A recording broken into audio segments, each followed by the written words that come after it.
வணக்கம், சத்யநாராயணன். இப்போ நம்ம லாஸ்ட் வீடியோ செஷனில் என்ன பேசியிருந்தோம்னா, இந்த புதிய கல்விக் கொள்கையை பற்றி கடைசியாக நம்ம பேசுனது பார்த்திங்கன்னா, இந்த early childhood care and education இந்த ஃபவுண்டேஷன் ஆஃப் லேர்னிங் பற்றி பேசியிருந்தோம். அடுத்தது என்ன பேசுகிறத சொல்லியிருந்தோம்னா, அங்கன்வாடி சென்டர்ஸ். இந்த புதிய கல்விக் கொள்கையில் நம்ம தமிழில் நம்ம என்ன சொல்லுவோம்னா, பால்வாடி ஸ்கூல்னு சொல்லுவோம். கரெக்டுங்களா? அதுக்கு அதை என்ன நேம் பண்ணிருக்காங்க, அங்கன்வாடி சென்டர்ஸ்னு சொல்கிறாங்க. இந்த அங்கன்வாடி சென்டர்ஸை எப்படி மேம்படுத்துவோம், இதை எப்படி நாங்கள் ஸ்ட்ரென்தன் பண்ணுவோம், இதுக்கான சப்போர்ட் இன்ஃப்ராஸ்ட்ரக்சரை நாங்கள் எப்படி ரெடி பண்ணுவோம். ஏன்னா இந்த அங்கன்வாடி சென்டர்ஸ் ரெடி பண்ணால் தானே அந்த ஃபவுண்டேஷன் லேர்னிங்லேருந்து குழந்தை ப்ரிப்பரேட்டரி ஸ்கூலுக்கு ப்ரிப்பரேட்டரி ஸ்டேஜுக்கு போவோம். நம்ம என்ன சொல்லியிருந்தோம், கல்விக் கொள்கையை எப்படி பிரிச்சிருக்காங்க, 4ஆக பிரிச்சிருக்காங்க. இந்த கல்விக் கொள்கையில் ஸ்கூல் எஜுகேஷனை ஃபவுண்டேஷனல், ப்ரிப்பரேட்டரி, மிடில் அண்ட் செகண்டரியாக பிரிச்சிருக்காங்கன்னு சொல்லியிருக்கேன் நான். இந்த அங்கன்வாடி சென்டர்ஸ் எதில் வரும்னு பார்த்தீங்கன்னா, ஃபவுண்டேஷன் லெவலில் அங்கன்வாடி சென்டர்ஸ் வரும். அப்போது அந்த ஃபவுண்டேஷன் லெவலில் ஏர்லி சைல்ட்ஹுட் கேர் அண்ட் எஜுகேஷனுக்கும் அங்கன்வாடி சென்டர்ஸுக்கும் ரொம்ப ஸ்ட்ராங் கனெக்ஷன் இருக்குது. இப்போ பால்வாடி ஸ்கூலு, அதாவது அங்கன்வாடி சென்டர்ஸை தரம் உயர்த்தலை அப்படின்னாக்கா, இந்த ஃபவுண்டேஷன் லெவலில் குழந்தைங்க கிரேட் 1 ரெடி, ஸ்கூல் ரெடியாக ஆக முடியாது. அதனால் அங்கன்வாடி சென்டர்ஸுக்கு நாங்கள் என்னெல்லாம் பண்ணுவோம் அப்படின்னு இந்த புதிய கல்விக்கு நேஷ்னல் நியூ எஜுகேஷன் பாலிசி 2020 என்ன சொல்லுதுன்னு பார்ப்போம்.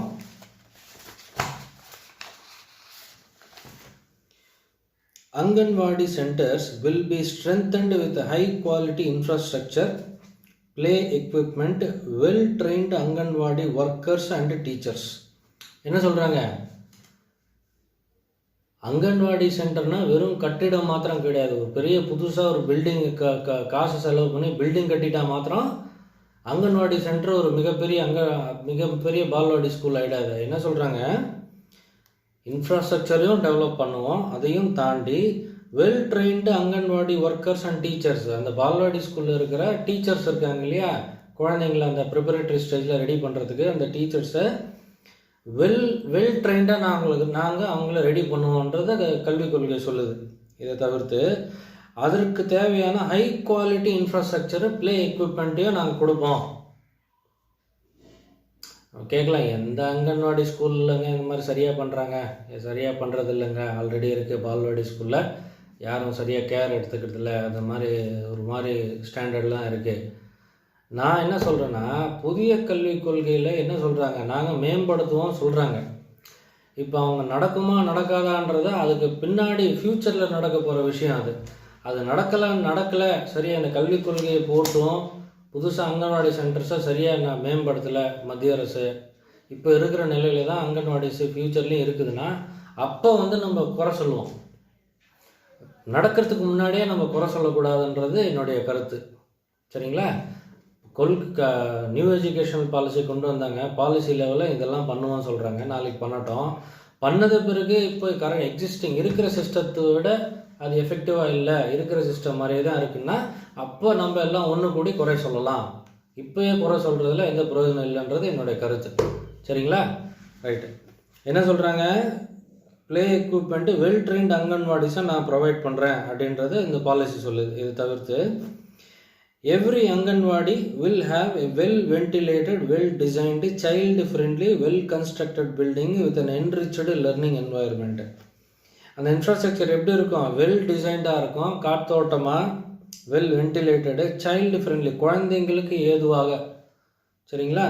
வெல் கன்ஸ்ட்ரக்டட், நல்ல கட்டிடங்களாக கட்டி ஒரு என்ரிச்சடு அந்த கல்வி அந்த கற்றுக்கணுன்ற ஒரு சூழல் இருக்கு இல்லைங்களா, ஒரு வெல் என்ரிச்சடு லர்னிங் என்வாயர்மெண்ட்டை, சூழலை, கற்றுக்கொள்ள வேண்டிய சூழலை நாங்கள் உருவாக்கி தரோம் அப்படின்னு இந்த கொள்கையை உறுதி அளிக்குது. சரிங்களா? உண்மையிலே அது நடக்குமா நடக்காதான்றது பிற்காலத்தில் நம்ம ப்ரெடிக்ட் பண்ணி இப்போவே ஏன்னா நம்மளுக்கு ஜோசியம் பார்க்குற கெப்பாசிட்டி இல்லை. பிற்காலத்தில் இது நடக்கும் நடக்காது அப்படின்னு சொல்கிறதுக்கு கெப்பாசிட்டி இல்லை. நம்ம எல்லாருக்குமே ஃப்யூச்சரை ப்ரெடிக்ட் பண்ணுற கெப்பாசிட்டி இருந்தால் நம்ம சாதாரண மனிதர்களாக இருக்க முடியாது. கரெக்டுங்களா?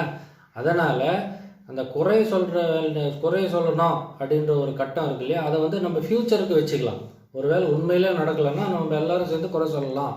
அப்போ நம்ம கண்டிப்பாக குறை சொல்லணும் அப்படின்றது என்னுடைய கருத்து. அது இப்போவே சொல்லக்கூடாதுன்றது நான் சொல்லிக்கிறேன், வேறு ஒன்றும் இல்லை. Children in Anganwadi centers shall take activity-filled tours and meet the teachers and students of the local primary schools in order to make the transition from Anganwadi centers to primary schools a smooth one. என்ன சொல்கிறாங்க பாருங்கள், பால்வாடி ஸ்கூலில் இருக்கிற குழந்தைங்க, அதாவது அங்கன்வாடியில் இருக்கிற குழந்தைங்க, அங்கன்வாடி சென்டர்ஸில் இருக்கிற குழந்தைங்க அந்த அடிக்கடி ஸ்டடி டூர் போவாங்க. ஸ்டடி டூர்னால் எங்கே போவாங்க? லோக்கலில் இருக்கிற ப்ரைமரி ஸ்கூல்ஸ். ஏன்னா பால்வாடி சென்டர்லேருந்து அடுத்து அவங்க போகிற இடம் இது ப்ரைமரி ஸ்கூல் தான். நம்ம என்ன சொல்லியிருக்கோம், ஃபவுண்டேஷன்லேருந்து ப்ரிப்பரேட்டரி ஸ்டேஜுக்கு போவாங்கன்னு சொல்கிறோம் இல்லையா. இந்த ஃபவுண்டேஷன் தான் anganwadi centres.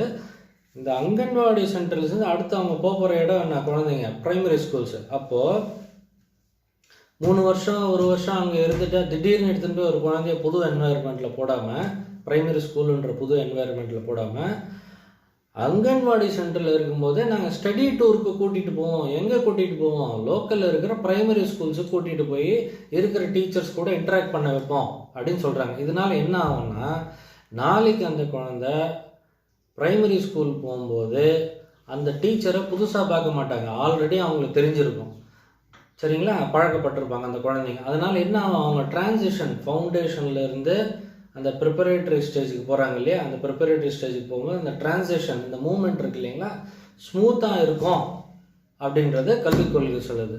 Highly scientific idea, scientific thinking போயிருக்கு இந்த பாலிசி ப்ரிப்பேர் பண்ணுறதுல. குழந்தைங்களோட நலனும் மென்டல் அண்ட் சைக்கலாஜிக்கல் நிலையை மைண்டில் வச்சு, mental plus physical plus psychological எல்லாத்தையும் மனசில் வச்சுக்கிட்டு தான் ஒவ்வொரு வார்த்தையும் இந்த பாலிசியில் எழுதியிருக்காங்கன்றது இதுலேருந்து நம்மளுக்கு தெரியும்.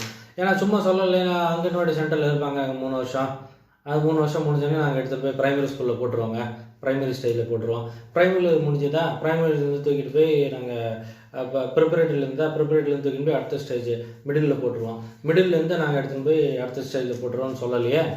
என்ன சொல்கிறாங்க, டிரான்சிஷனும் ஸ்மூத்தாக இருக்கணும். ஃபவுண்டேஷன்லேருந்து அந்த ப்ரைமரி ஸ்கூல் ஸ்டேஜுக்கு போகிறதுக்கு, அந்த ப்ரிப்பரேட்டரி ஸ்டேஜுக்கு டிரான்சிஷனும் ஸ்மூத்தாக இருக்கணுன்றதுக்காக என்ன சொல்கிறாங்க, அங்கன்வாடியில் இருக்கும்போதே நாங்கள் ஸ்டடி டூர்ஸுக்கு லோக்கல் ப்ரைமரி ஸ்கூலுக்கு போய் டீச்சர்ஸ் கூட இன்ட்ராக்ட் பண்ண வைப்போம் அந்த குழந்தைங்கள.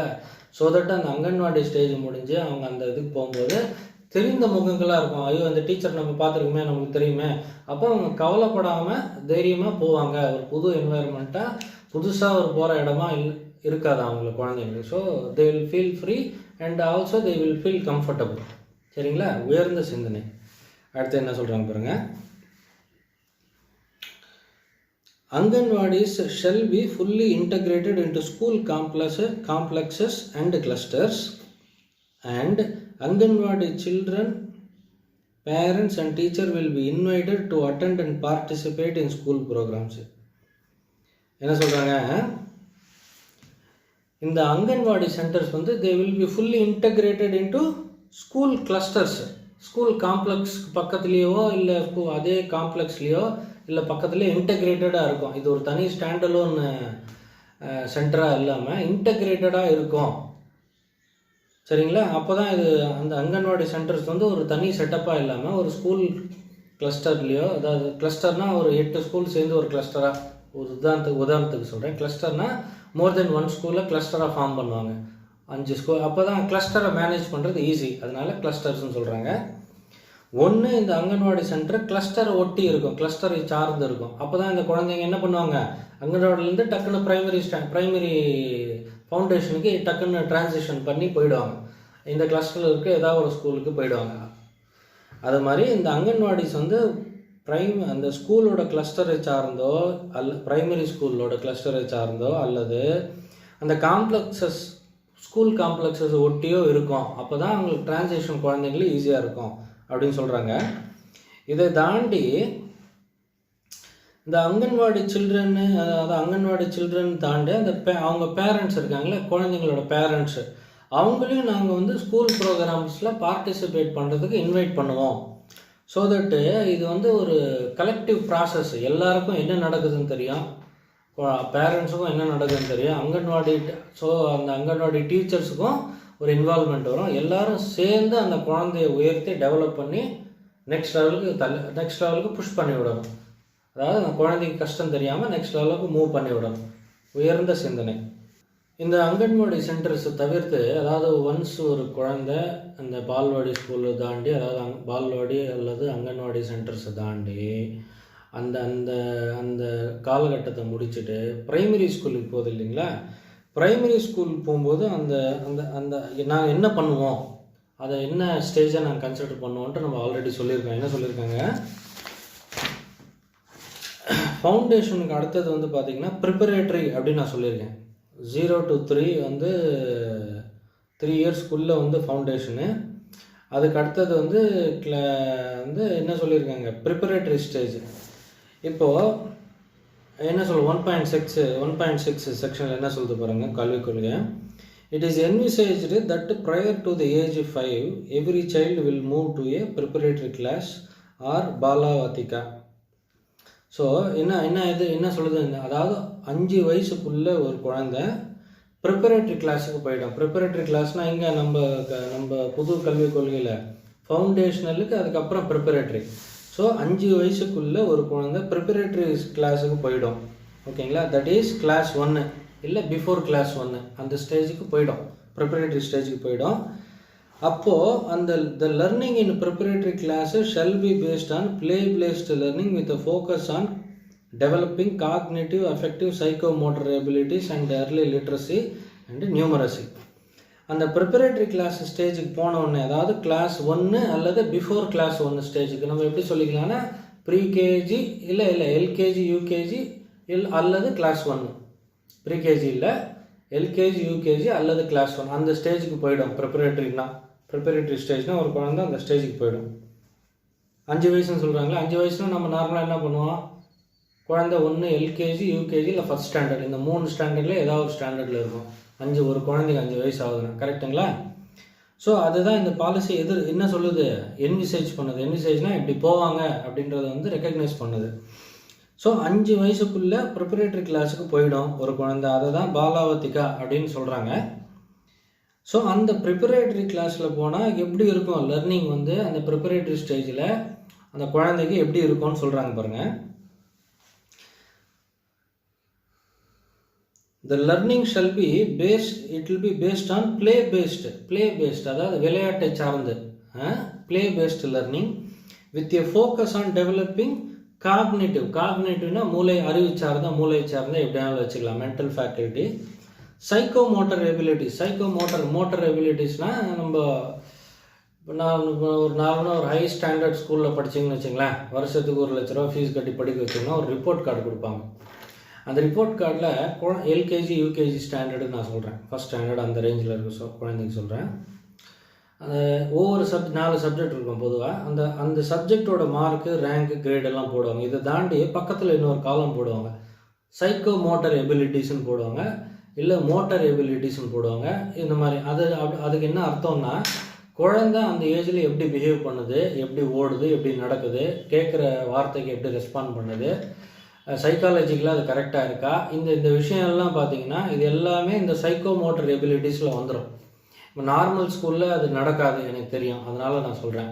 நல்ல ஹைஃபை ஸ்கூலில் போனீங்கன்னா அவங்க கொடுக்குற ரிப்போர்ட் கார்டு இந்த மாதிரி இருக்கும். வாங்குறாங்க இல்லையா, 1,50,000 ரூபாய் 80,000 ஒரு வருஷத்துக்கு வாங்குறாங்க. அதை தவிர்த்து ஒரு டேர்முக்கு 10,000 ரூபாயிலேருந்து 20,000 வாங்குறாங்க. அதாவது எல்கேஜி யூகேஜி ஃபஸ்ட் ஸ்டாண்டர்டுக்கு நான் சொல்கிறேன், ஓகேங்களா? அவங்க அந்த மாதிரி க்ளீனாக கொடுப்பாங்க. சைக்கோ மோட்டர் எபிலிட்டிஸ் எப்படி இருக்குது குழந்தைக்கு, ஏபிசிடி 4 கிரேடு போடுவாங்க. ஏன்னு போட்டால் எல்லாம் அந்த வயசுக்கு தகுந்த மோட்டர் எபிலிட்டிஸ் அவங்களுக்கு இருக்குது. சரி, இப்போ பின்னு போட்டால் ஓரளவுக்கு பரவாயில்ல, சிடின்னு வந்துட்டால் கொஞ்சம் கவலைக்கிடமான நிலைமை, அதுக்கு நம்ம எக்ஸ்ட்ரா கேர் கொடுக்கணும். அந்த ஒரு விஷயத்த பாலிசி என்ன சொல்லுது பாருங்கள்.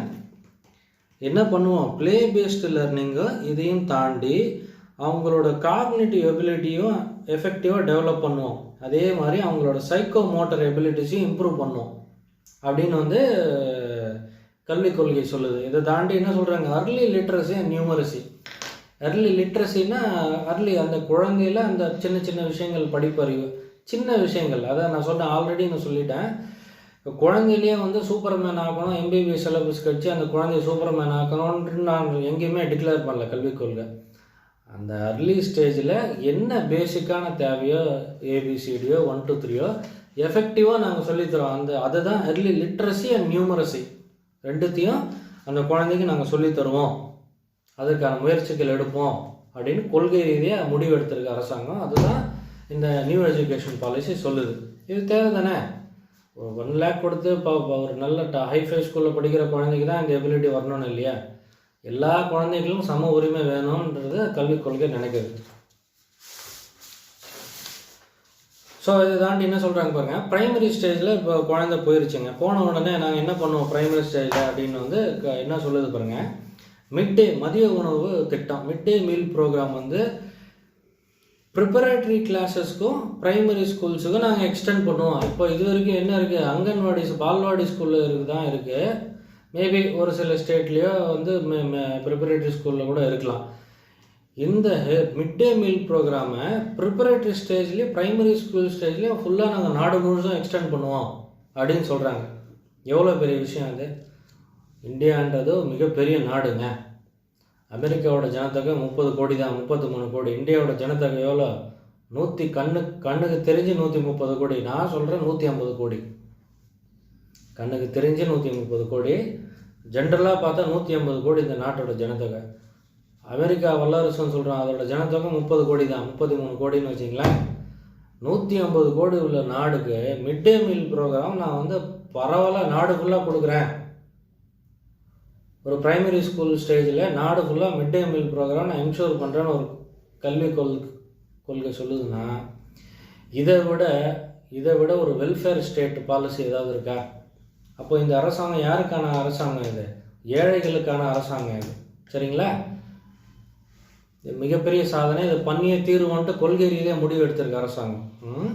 அடுத்தது, இந்த மிட் டே மீல் ப்ரோக்ராமை ப்ரைமரி ஸ்கூல்ஸும் நாங்கள் எக்ஸ்டெண்ட் பண்ணுவோம்.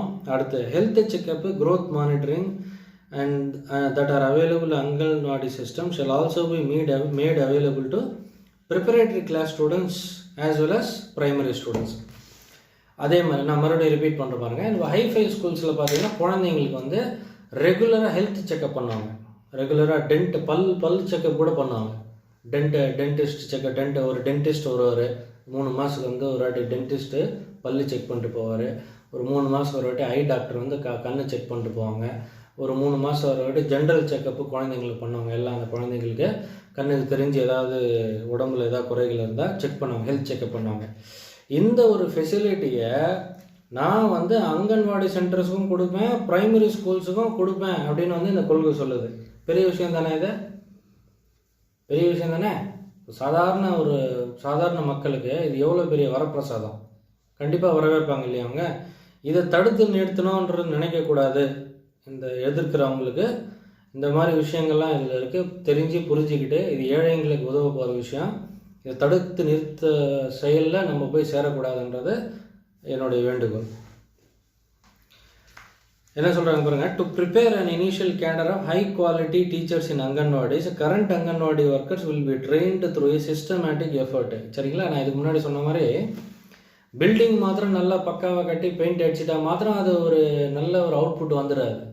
அங்கே இருக்கிற டீச்சர்ஸு, அங்கன்வாடி டீச்சர்ஸு அவங்களையும் அவங்களோட லெவல் இருக்குல்ல, குவாலிட்டி ஸ்டாண்டர்ட், அதையும் தரம் உயர்த்தணும். அதுக்காக என்ன பண்ணோம், அவங்க படிக்கலைன்றக்காக நாங்கள் தூக்கி அங்கே வெளியில் போட்டுற மாட்டோம். அவங்களுக்கு நாங்கள் ப்ராப்பராக ட்ரைனிங் கொடுத்து அந்த ஸ்டாண்டர்டுக்கு நாங்கள் அவங்கள வளர்ப்போம். எப்படி? அந்த ஸ்டாண்டர்டுக்கு நாங்கள் இதுக்கு முன்னாடி நீங்கள் ஒரு லெவலில் இருந்துட்டீங்க, விட்டுருவோம். இனிமேல் இந்த ஸ்டாண்டர்டை நாங்கள் மெயின்டைன் பண்ண போகிறோம். அந்த ஸ்டாண்டர்ட் நீங்கள் வரணும். எப்படி வரணும்? அரசாங்கம் உங்களுக்கு ட்ரைனிங் கொடுக்கும் சிஸ்டமேட்டிக்காக. நீங்கள் என்ன ஆல்ரெடி இங்கே சொல்லியிருக்காங்க பாருங்கள். இப்போ நீங்கள் 10th +2 குவாலிஃபிகேஷன் இருந்தால் அதுக்கு ஒரு மாதிரி ட்ரைனிங், 6 month சர்டிஃபிகேட் ப்ரோக்ராமு. அதுக்கும் கம்மியாக குவாலிஃபிகேஷன் அதுக்கு வேறு மாதிரி டிப்ளமா, 1 year டிப்ளமா கோர்ஸ் மாதிரி நாங்கள் உங்களுக்கு அது வந்து டிஸ்டன்ஸ் லேர்னிங்கோ ரெகுலர் லேர்னிங்கோ எந்த மோடோ, டிஜிட்டல் மோடோ எது வசதியாக இருக்கோ அந்த மோடில் 1 year டிப்ளமா ப்ரோக்ராம் நடத்தி உங்களுடைய தரத்தை உயர்த்தினா அப்போ நீங்கள் அங்கன்வாடி சென்டர்ஸில் நீங்கள் அந்த நல்ல ரீதியாக அவங்களுக்கு போய் சேர்ப்பீங்க இல்லையா? உங்களோட ஸ்டாண்டர்டு ஏறிச்சுன்னா அந்த குழந்தைங்களுக்கு நல்ல அவுட்புட் கிடைக்கும்ன்ற எண்ணத்தில் உங்களையும் தரம் உயர்த்துவோன்னு யாரை சொல்லுது? அந்த அங்கன்வாடி சென்டர்ஸில் வேலை பார்க்குற டீச்சர்ஸ் அண்ட் ஒர்க்கர்ஸுக்கு நாங்கள் பண்ணுவோன்னு இந்த கல்விக் கொள்கை சொல்லுது. சரிங்களா? இதை தாண்டி இப்போ நம்ம வந்து ரூரல் ஏரியாஸ்லையும் அர்பன் ஏரியாஸ்லையும் பார்த்திங்கன்னா ஒரு ஸ்கூலுன்னு ஒரு பில்டிங் இருக்கும், அது பக்கத்தில் அங்கன்வாடி சென்டர்ஸ் இருக்கும். இப்போ அவங்களுக்குலாம் இதை பண்ணுவோம். இப்போ ட்ரைபல் ஏரியாஸில் காட்டில் மக்கள் வாழ்கிறவங்களே காடுலேயே இருப்பாங்க. Tribal dominated. அப்போ அவங்களுக்கு இதெல்லாம் எப்படி போய் சேரும்னா, அவங்களுக்கும் நாங்கள் இதே ஃபெசிலிட்டிஸை அவங்களுக்கு லோக்கல் செட்டப்புக்கு ஏற்ற மாதிரி இதே ஃபெசிலிட்டிஸ் அவங்களுக்கு போய் சேர்ற மாதிரி நாங்கள் பண்ணுவோம் அப்படின்னு வந்து இந்த கொள்கையில் சொல்லியிருக்கேன். என்ன சொல்லியிருக்கு பாருங்கள், this will be introduced in ashram shalas in tribal dominated areas and in all formats of alternative schooling in a phased manner. The process for integration and implementation in ashram shalas and alternative schooling will be similar to that of detailed above. எப்படி இதுக்கு முன்னாடி regular school, regular anganwadi centres, regular school clusters இதெல்லாம் நம்ம சொல்கிறோமோ, இதில் என்ன facilities கொடுக்க போகிறோம் அப்படின்னு நம்ம சொல்லியிருக்கோமோ, இதே ஃபெசிலிட்டிஸை ஒரு ட்ரைபல் ஏரியாலையும், அதாவது வந்து காடுன்னு சொல்கிறத விட காட்டை சார்ந்து வாழ்கிற மக்கள் ட்ரைபல் ஏரியாஸ் இருக்குது இல்லைங்களா, அங்கேயும் அவங்களுக்கு இதே ஃபெசிலிட்டிஸை நாங்கள் கொடுக்குறோம். யாரையும் நம்ம விட்டுறல, எல்லாருக்குமே இந்த ஹை குவாலிட்டி அவுட்புட்டை கொண்டு போய் நாங்கள் சேர்க்குறோன்ற கொள்கை ரீதியான முடிவு இந்த புதிய கல்விக் கொள்கையில் அரசாங்கம் எடுத்திருக்கு. உயர்ந்த சிந்தனை, உயர்ந்த எண்ணம். இந்த கரிக்குலமு இந்த மாதிரி வேலைக்கு கரிக்குலம் பெடகாகி எல்லாம் யாருக்கிட்ட இருக்கும், யார் கண்ட்ரோல் பண்ணுவா, ரெஸ்பான்சிபிலிட்டி யாருக்கிட்ட இருக்குன்னு சொல்கிறாங்க பாருங்கள். And the responsibility for the curriculum and pedagogy will lie with MHRD to ensure its continuity from primary school to pre-primary school through primary school and to ensure due attention to the foundational aspects of education. MHRD வந்து responsible pre-primary school, அதாவது primary school முன்னாடி ஸ்டேஜ்லேருந்து primary school வர வரைக்கும் இந்த கரிக்குலமு இந்த சிலபஸ்லாம் ready பண்ணுற பொறுப்பு, responsibility யார்கிட்ட இருக்கு, MHRDயோட ரெஸ்பான்சிபிலிட்டி. சரிங்களா? அதாவது ministry of human resource and development, அது ஒரு மினிஸ்ட்ரி. அது The planning and implementation of early childhood care and education curriculum will be carried out jointly by ministries of HRD, Women and Child Development, Health and Family Welfare, Tribal Affairs. So இந்த அர்லி childhood care education, அதாவது என்ன சொல்லியிருக்கேன், இந்த செக்ஷனை எதை பற்றி படிக்கிறோம் நம்ம, early childhood care and education, the foundation of learning. இதுதான் செக்ஷன் 1. அது ஓகேங்களா? அதில் இந்த ரெஸ்பான்சிபிலிட்டி இருக்குல்ல, இந்த அர்லி சைல்டுஹுட் கேர் கரிக்குலம் இம்ப்ளிமெண்டேஷனோட ரெஸ்பான்சிபிலிட்டி எந்தெந்த மினிஸ்ட்ரிக்கு இருக்குதுன்னு சொல்கிறாங்க. HRD ministry, women and child development அந்த ministry, health and family welfare அந்த மினிஸ்ட்ரி, அப்புறம் ட்ரைபல் அஃபேர்ஸ். இந்த மினிஸ்ட்ரியோட ஜாயிண்ட் ரெஸ்பான்சிபிலிட்டி இந்த கரிக்குலமை இம்ப்ளிமெண்ட் பண்ணி ரிசல்ட்டை ப்ரொடியூஸ் பண்ண வேண்டியது எஃபெக்டிவாக இவங்க கண்ட்ரோல் தான் இருக்கும். இவங்களோட ரெஸ்பான்சிபிலிட்டி அது ஒரு மினிஸ்ட்ரியில் 1 2 3 4 மினிஸ்ட்ரியோட ரெஸ்பான்சிபிலிட்டி அது. சரிங்களா? A special joint task force will be constituted for continuous guidance for smooth integration of early childhood care and education into school education. என்ன சொல்கிறாங்க, இதுக்குன்னு ஒரு டாஸ்க் ஃபோர்ஸ் வந்து இந்த மினிஸ்ட்ரியை கைட் பண்ணும், கண்டினியூஸ் கைடன்ஸ் கொடுக்கும். எப்படி இந்த ஃப்ரேம் ஒர்க்கை இம்ப்ளிமெண்ட் பண்ணுறதுக்கு, so that a smooth integration ஒரு சைல்டுஹுட் கேர்ஸ் லெவல்லேருந்து ஒரு குழந்தை ஸ்கூல் எஜுகேஷனுக்கு primary and after primary stage போகிறதுக்கு இந்த இன்டெகிரேஷன் வந்து கண்டினியூஸ் கைடன்ஸ் கொடுக்கறதுக்கு ஒரு டாஸ்க் ஃபோர்ஸை நாங்கள் செட் பண்ணுவோம். இந்த டாஸ்க் ஃபோர்ஸ் இந்த மினிஸ்ட்ரிக்கும் கைடன்ஸ் கொடுக்கும், ஜென்ரலாகவும் இது எஃபெக்டிவாக இம்ப்ளிமெண்டேஷன் இன்புட்ஸ் கொடுக்கும். எது அந்த ஸ்பெஷல் ஜாயிண்ட் டாஸ்க் ஃபோர்ஸ் அப்படின்னு சொல்லியிருக்காங்க. இதோட நம்ம இதை முடிச்சுக்குவோம். நெக்ஸ்ட் செக்ஷன் நம்ம என்ன பார்க்க போகிறோம்னா ஃபவுண்டேஷன் லிட்ரஸி அண்ட் நியூமரசி. அடுத்து நம்ம பார்க்க போகிற விஷயம் an urgent and necessary prerequisite for learning. அதாவது என்ன சொல்கிறாங்க, ஃபவுண்டேஷனல் லிட்டரசி அண்ட் நியூமரசி. நான் சின்ன உதாரணம் சொல்கிறேன் பாருங்கள். அந்த காலத்திலலாம் ஒரு 8ஆம் கிளாஸ் படிப்பான் ஒரு பையன் வந்து 8ஆம் கிளாஸ் ஸ்டூடெண்ட்டு 8ஆம் கிளாஸ் படிப்பான் கவர்மெண்ட் ஸ்கூலில். அவனோட சொந்த பேர் எழுதுனா அவனுக்கு எழுத தெரியாது. அவனோட சொந்த பேர், அவனோட ஓன் பேர், அது எந்த லாங்குவேஜ்லையோ தமிழ்லையோ இங்கிலீஷ்லையோ அவனோட பேர் எழுதுனா எழுத தெரியாது. ஏன் எழுத தெரியாதுன்னா இங்கே சொல்லியிருக்காங்க பாருங்கள், இந்த ஃபவுண்டேஷனல் லிட்ரஸி அவனுக்கு சரியாக கிடைக்கல குழந்தையாக இருக்கும்போது. கரெக்டுங்களா? இப்போ அடுத்த செக்ஷன் அதை பற்றி தான் டிஸ்கஸ் பண்ணுது. என்ன சொல்லுது, foundational literacy and numeracy an urgent and necessary prerequisite to learning. அந்த ஃபவுண்டேஷனல் லிட்ரஸி வந்து ப்ரீரெக்வசிட், அது இல்லைன்னு நீங்கள் அடுத்த ஸ்டேஜ் போக முடியாது. ஏபிசிடி தெரியாமல் இங்கிலீஷ் போயிட்டு எழுத முடியாது. கரெக்டுங்களா? அந்த மாதிரி அந்த ஃபவுண்டேஷன் லிட்ரஸி நாங்கள் எப்படி கொடுக்க போகிறோம்னு சொல்கிறது தான் அடுத்த செக்ஷன். இதை நம்ம அடுத்த செக்ஷனில் டீட்டெயிலாக டிஸ்கஸ் பண்ணுவோம். வணக்கம். சத்யநாராயணன்.